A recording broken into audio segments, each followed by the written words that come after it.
and ginseng to power up your immune system. And if jet lag's going to be an issue, make sure you get some natural calcium into the system so that it doesn't disrupt your biological clock. And you're going to find that in plants, not dairy products, because the body's kind of picky on how it utilizes calcium for strong bones, muscle, and connective tissue. Our body likes 2 parts calcium, 1 part boron, 1 part magnesium, and your dairy products don't have that balance.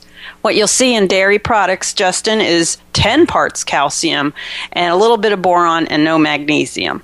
So your plants, your fruits and vegetables, and some of your herbs, when you look at them and they have calcium, they'll always have that perfect ratio. So God did that, and we don't have to actually do anything except use them. Right. Wow, that's amazing. And so as far as calcium goes, correct me if I'm wrong, but I've read somewhere recently that calcium is sort of like the end chain byproduct of silica and magnesium. Is that correct? Well, I mean, if you look at your whole plant sources for nutritional elements like calcium or iron or any of those elements, they're going to have uptake requirements, okay? And that's why, I trust the natural plant sources, because they're going to have those, like your body needs that 1 part boron and magnesium, so it can port that calcium to those areas of the body that utilize calcium. So when you don't have that ratio balance, what happens is any calcium that you will absorb, which will be anywhere from 10 to 20%, you won't get a whole lot, it can be displaced.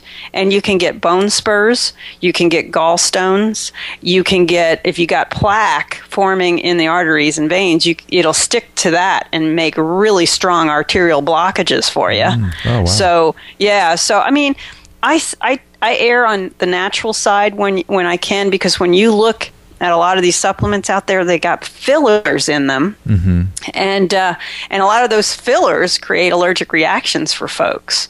So I'm kind of a purist, if you will, and we send out, actually at Apothecary Herbs, we'll send out food lists based on nutrition elements you think you need help with. In other words, let's say you called me and you said, I'm having some trouble with iron. What can I eat for iron? And we'll send you this list of foods with organic iron, and beetroot is excellent. Your beets are excellent. So if anybody out there has got an anemic issue, people who don't want to have transfusions, you can build up the blood system in 24 hours by juicing some raw beets. Oh, wow. And you've got that wonderful Vitamix. I got one of those. I love those things.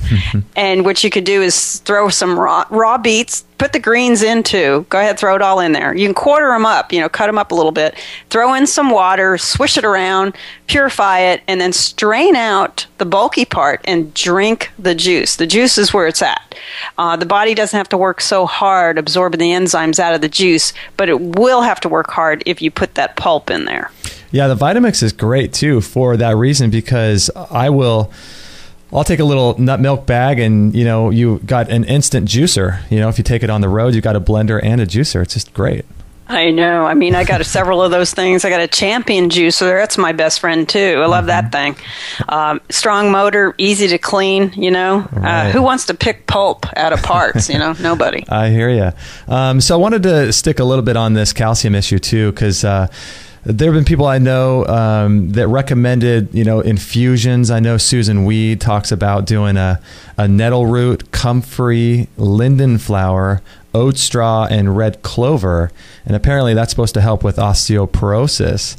And that's a good blend. I like it. Okay. Yeah, she's named several of the herbs we use in our calcium formula. Plus, she's got a blood purifier in there. Oh, great. Which one is the blood purifier? It's the red clover. Oh, really? Okay. And so what products do you have for osteoporosis? Well, we have that calcium formula, which is excellent. We had locally a lady at our post office A lot of the ex-military wind up working for the post office, sometimes.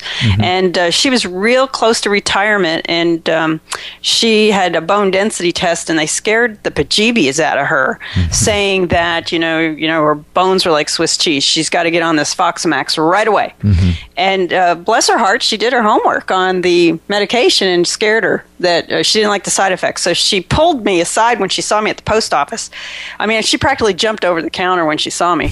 And she told me what was going on. She said, "What would you do?" And I said, "Well, I wouldn't take the Fosamax. You could lose your face when you take that." You heard about the necrosis of the jaw and that stuff, I'm sure. I have, where, yeah. Yeah, it blocks the blood flow to your jawbone. And, anyway. Yeah. 20,000 people a year lose their jaw taking that medicine. You're kidding me. Actually, anyway, there's a more natural way to do it. So I told her what I would do if I were her. I would take some herbs that got strong calcium in them. And so she said, whatever it is, bring it to me. And so she took the product for about 3-4 months, and you don't have to take it every day. It's so concentrated. You take it like 3 times a week. And she right after the holidays, she says, I had another bone density test, and now they tell me I have too much calcium. Oh my gosh. Yeah, and I just smiled real big and I said, little bottle, big results. God's herbs are good. That's awesome. So, wow, when we come back, I want to ask you lots more questions about cholesterol and some things for, herbs, pandemic types of herbs, to put by and all kinds of great stuff. We're with Wendy Wilson from thepowerherbs.com.